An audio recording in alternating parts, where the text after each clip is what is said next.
हमारे केस में भी हम अपने डेवलपमेंट को ईजी और एफिशिएंट करने के लिए स्टार्ट खुद से नहीं लिखेंगे, बल्कि हम LangChain और LangGraph का यूज़ कर रहे होंगे।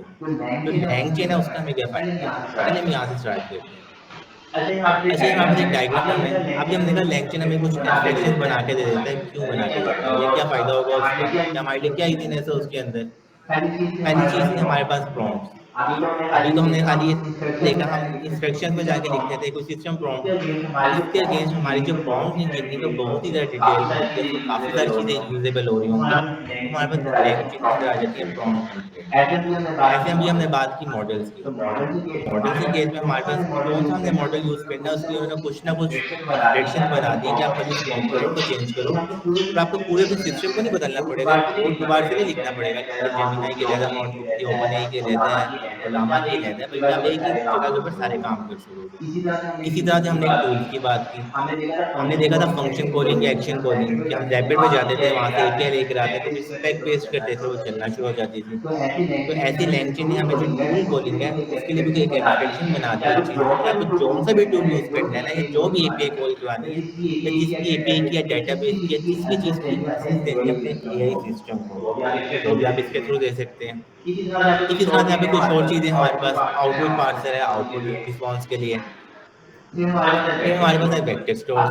अब जैसे हमने पोस्टग्रेस डेटाबेस की बात की, ऐसे हमारे पास वेक्टर डेटाबेस होते हैं। आगे जाके हमने डीप डाउन जाएंगे, अभी हमने देखा है एम्बेडिंग्स हम बनाते हैं टेक्स्ट की। लास्ट हमने 2 लाइन क्लासेस में देखा, ऑन साइट में देखा।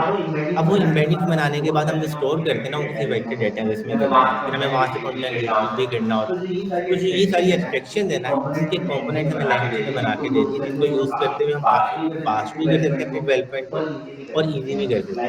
लाइक हो सकता है जो मैंने प्रूफ ऑफ कॉन्सेप्ट 3 या 5 दिन में बनाना था, वो मैं अंडर 12 आवर्स या 6 आवर्स बना सकता हूँ।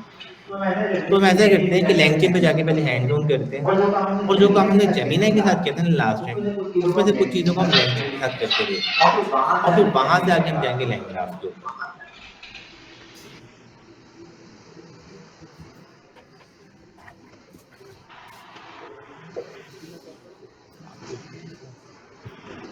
मैंने वैसे सारे खुद ही करने हैं। मैंने शुरू किए थे, सारे भी शुरू किए। LangChain से करते हैं क्या आप अपने में चालू रखते हो? हाँ, नहीं जो आप लोगों ने स्टेप बनाया था ना, हमने इसके बारे में किया क्लियर, उससे वानी वाले को एडिट किया था, उसी को कल वानी ने किया था, फिर उसी को हसन ने अपडेट कर दिया था। हाँ, तो उसी को कर लेते हैं। अच्छा, अब हम स्टार्ट करें LangChain से, और हमारा सब कुछ हमारे सिलेबस के अंदर। तो हमारे अपनी रिपो में था हमारे पास स्टेप 21 LangChain इकोसिस्टम। अच्छा, यहाँ पे दोनों चीज़ें हैं, हमारे पास LangChain भी है और LangGraph भी है। अभी हमने डिटेल में फ़र्क समझ लिया। इस डायग्राम को देखते हुए कि जो LangChain और LangGraph है ना, पहली चीज़, एक